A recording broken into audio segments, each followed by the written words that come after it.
जय सिया राम। मैं आचार्य राजेश श्री राम जन्मभूमि अयोध्या से।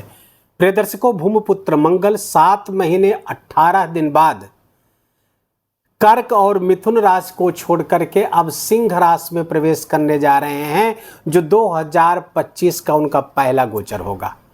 7 जून की रात्रि में लगभग 2:30 बजे भूमिपुत्र मंगल अग्नि तत्व राशि सिंह राशि पे गोचर कर जाएंगे, जहां पर वो 28 जुलाई 2025 तक रहेंगे। 52 दिनों का ये गोचर होगा। मंगल कौन है?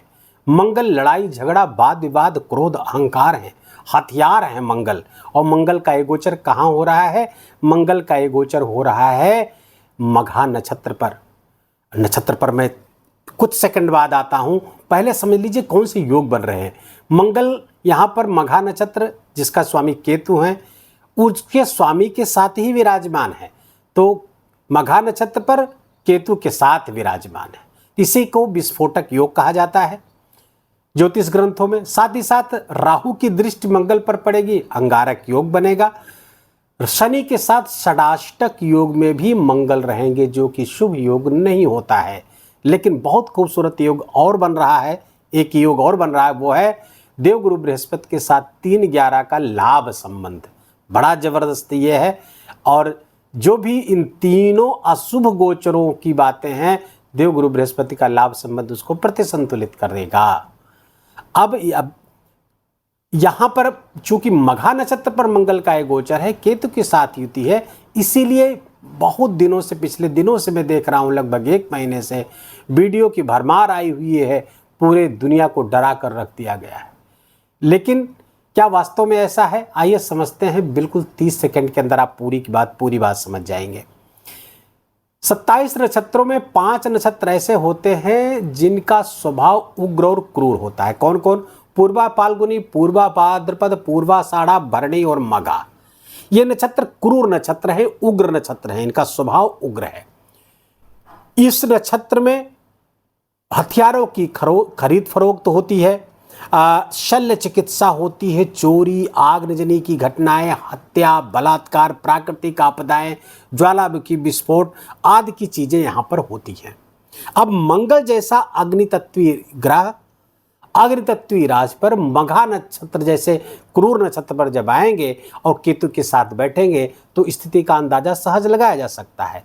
लेकिन ये सब प्रभाव जो पड़ेगा मंडेन एस्ट्रोलॉजी के आधार पर जब उसका विचारण किया जाता है, जब देशों की कुंडलियां देखी जाती हैं, तब इसका प्रभाव पड़ने वाला है। व्यक्तिगत इस स्तर पर इसका प्रभाव बहुत न्यून या नगण्य प्रभाव पड़ेगा। वैश्विक स्तर पर इसका प्रभाव निस्संदेह युद्धोन्माद पैदा कर रहा है। राष्ट्रों के मध्य में हथियारों की भारी मात्रा में खरीद फरोख्त होगी, निशंस तरीके से हत्याएं होंगी। ये सब बिल्कुल होता हुआ दिख रहा है। गृह युद्ध तक कई देशों में छिड़ सकता है। प्राकृतिक आपदाएं, ज्वालामुखी विस्फोट, भूकंप आदि आने की पूरी संभावना है। बहुत अलर्ट, बहुत सतर्क रहने की आवश्यकता सबको रहने वाली। लेकिन अगर व्यक्तिगत स्तर पर देखते हैं तो मंगल का ये गोचर कहीं से भी अशुभ नहीं है। कैसे नहीं है? आइए उसको समझते हैं पूरे तथ्य के साथ, पूरे वैज्ञानिकता के साथ मैं इसको समझाऊंगा। बहुत छोटे से वीडियो में आप समझ पाएंगे, आपका पूरा डर निकल जाएगा।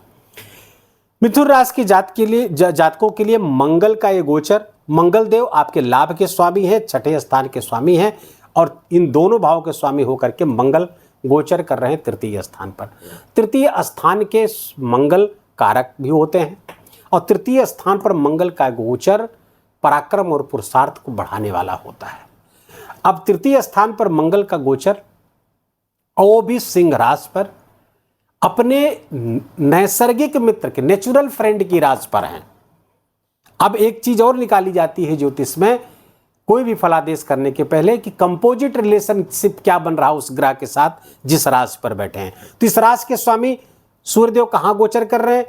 यहां पर गोचर कर रहे हैं, यहां पर गोचर कर रहे हैं, यहां पर गोचर करेंगे। तो मंगल के पीछे के 3 राशियों पर गोचर करने के कारण यहां पर एक्सट्रीम फ्रेंड हो जा रहे हैं, अधिमित्र हो जा रहे हैं। तो अधिमित्र की राशि पर मंगल का गोचर कहीं से भी कोई भी नकारात्मक परिणाम देने वाला नहीं होगा। कहां से? जहां जहां के स्वामी है। तो पहले तो लाभ स्थान के स्वामी है, तो कहा जा रहा है कि तो लाभ को खराब कर देंगे, नहीं, बिल्कुल लाभ को, मंगल का ये गोचर बढ़ाने वाला है। आपके लाभ का लाभ बढ़ेगा, इनकम बढ़ेगी, पद का लाभ करा सकते हैं। कहाँ से? अपने पराक्रम और पुरुषार्थ से लाभ को आप अर्जित करते हुए दिख रहे हैं, अपने इनिशिएटिव से, अपने पहल करने की प्रवृत्ति से, अपने पराक्रम से, अपने पुरुषार्थ से, न केवल ये बल्कि अपने भाग्य को भी आप जागृत करेंगे। अपने रोग ऋण शत्रुओं पर आप हावी रहेंगे, रोग को समाप्त करेंगे, ऋण को समाप्त करेंगे, शत्रु को समाप्त करेंगे। ये बिल्कुल होने वाला है, इसलिए चिंता करने की जरूरत नहीं मंगल के इस गोचर से। कई छोटे भाई बहनों के लिए भी ये गोचर बहुत शानदार है, उनकी भी जिम्मेदारी आप उठाएंगे, उनके लिए भी आप बहुत अच्छे काम करने वाले हैं। मंगल की जो चौथी दृष्टि है छठे स्थान पर पड़ेगी। छठा स्थान क्या है? रोग ऋण शत्रु का। अब चूंकि मंगल का स्वयं का घर भी है ये, यहाँ का कारकत्व भी यहाँ पर प्राप्त हो जाता है। अगर सर्विस सेक्टर को देखते हैं तो जबरदस्त लाभ यहाँ पर दे रहे हैं। रोग को समाप्त करेंगे, ऋण को समाप्त करेंगे, शत्रुओं पर आप हावी होंगे, न केवल बाह्य शत्रु बल्कि आंतरिक शत्रुओं पर भी आप हावी हो जाएंगे, शत्रुओं को पराभव प्राप्त होगा ये। और अगर आप कहीं सेना, मिलिट्री फोर्स, पुलिस या फिर लीगल क्षेत्र से जुड़े हुए, या फिर आप मेडिको हैं अर्थात मेडिकल फील्ड से जुड़े हुए, जबरदस्त लाभ मंगल आपको दे। खासकर यदि आप सर्जन हैं तो जबरदस्त आपको लाभ यहां पर होता हुआ दिख रहा है। कुल मिलाकर के मंगल की चौथी दृष्टि बहुत शानदार। सातवीं दृष्टि नुकसान करने वाली दृष्टि होती, क्यों? क्योंकि यहां पर यह शनि की राशि है। मंगल शनि के साथ समभाव रखते हैं और शनि चूंकि यहां गोचर कर रहे हैं, तो ये जब यहां गोचर कर रहे हैं तो अगर कंपोजिट रिलेशनशिप निकाला जाएगा तो ये शत्रु हो जाएंगे। तो ये शत्रु दृष्टि होती तो ये इस भाव को नुकसान करती मंगल की दृष्टि। लेकिन ध्यान रहे कि 3-11 का संबंध बना रहे हैं देवगुरु बृहस्पति यहां बैठकर, और मंगल की देवगुरु बृहस्पति की 9वीं दृष्टि यहां पर पड़ रही है, जहां पर मंगल की दृष्टि नुकसान कर सकती थी। लेकिन चिंता करने की जरूरत नहीं, देवगुरु बृहस्पति हैं तो क्या चिंता करने की बात, वो तो तारनहार है ही हैं। वो यहां पर अपने शुभत्व की वर्षा कर रहे हैं, फलता मंगल की यहां पर कोई दाल गलेगी नहीं, मंगल की कोई नेगेटिव एनर्जी यहां पर काम कर नहीं पाएगी, फलता भाग्य का लाभ मिलता रहेगा। पिता के साथ संबंध, स्वास्थ्य सब उनका बेहतर होता हुआ दिख रहा है। स्वास्थ्य में थोड़ा सा पिताजी की नरमी आ सकती है, थोड़ी दिक्कत आ सकती है, इसका थोड़ा सा ध्यान रखिए। हो सकता है ब्लड प्रेशर वगैरह के पेशेंट हो तो थोड़ा सा परेशानी वहाँ हो सकती है, अन्यथा कहीं कोई प्रॉब्लम होती हुई नहीं दिख रही। धार्मिक क्षेत्रों की यात्राएं आप करेंगे, दूर की और नज़दीक की दोनों की यात्राएं आप करते हुए दिख रहे हैं, और धार्मिक क्षेत्रों की यात्राएं करेंगे जिससे आपका धर्म बढ़ता हुआ दिख रहा है। धर्म और भाग्य सब फ्लरिश होता हुआ, सब अच्छा होता हुआ दिख रहा है। मंगल की 8वीं दृष्टि आपके कर्म स्थान पर पड़ रही है। अब ध्यान रहे कंपोजिट रिलेशनशिप निकालना है। यहाँ के स्वामी कौन है? देवगुरु बृहस्पति। देवगुरु बृहस्पति नैसर्गिक मित्र है मंगल के। गोचर कहाँ कर रहे हैं? यहाँ पर गोचर कर रहे हैं। तो यहाँ पर गोचर करने के कारण, मंगल से पीछे दूसरे स्थान पर गोचर करने के कारण कंपोजिट रिलेशनशिप भी मित्रता को हो जाएगा। तो फलता ये आदिमित्र की साइन पर मंगल की दृष्टि होगी। करियर में जबरदस्त सफलता आपको दिलाएंगे, प्रमोशन का लाभ दिलाएंगे।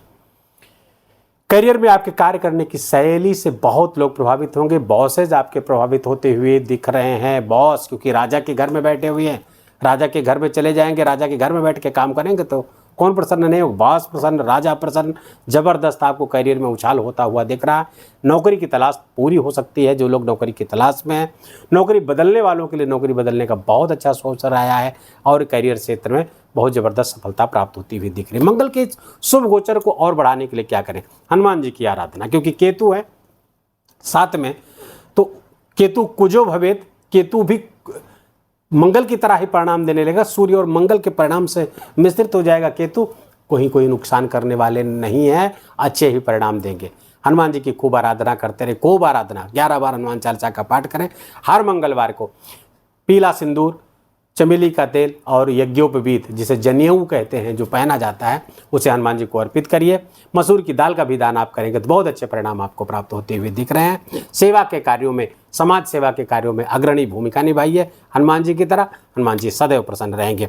वीडियो के यहीं विराम देंगे। वीडियो अच्छा लगा हो, आपके काम का लगा हो, मेरा बोलना आपका सुनना दोनों सार्थक हुआ तो कृपा करके वीडियो को लाइक करिएगा, अपनों के साथ शेयर करके उनको भी इसका लाभ दीजिए। कमेंट में जाकर जय सिया राम लिखना बिल्कुल भी मत भूलिएगा। मेरा विशेष निवेदन, विशेष आग्रह आपसे। चैनल पर नए हैं तो इसको सब्सक्राइब कर लीजिए, बेल आइकन की घंटी दबा लीजिए और प्लीज़ अपना बहुत बहुत ख्याल रखिए। जय जय सिया राम।